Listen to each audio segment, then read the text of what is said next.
guys, welcome to our another tutorial in Python.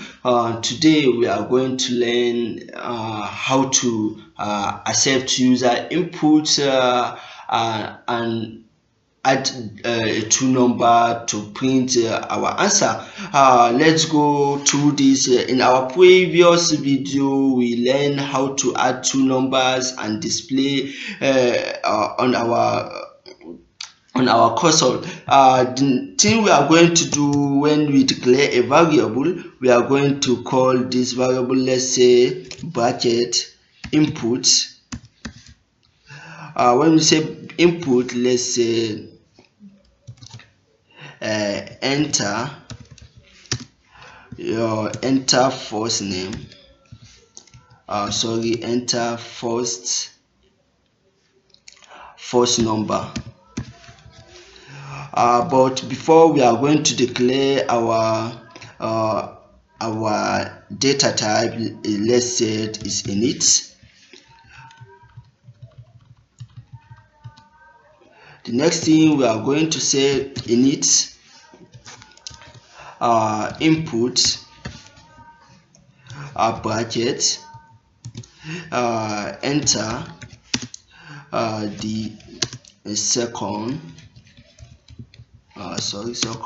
number. By the way, everything was done. Let's say the sum is nothing will change here. Let's print it again.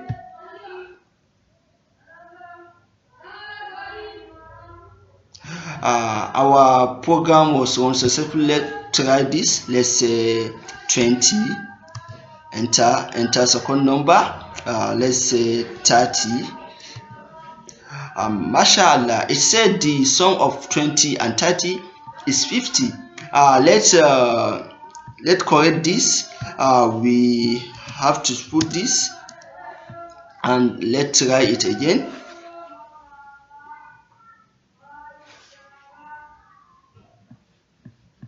Enter number. Let's say 30. Enter another number. Let's say 60. It said the sum of 30 and 60 is 90. It's not magic. Python is a programming language. We are going to stop our video here now. Don't forget to like our video, subscribe our channel. Thank you.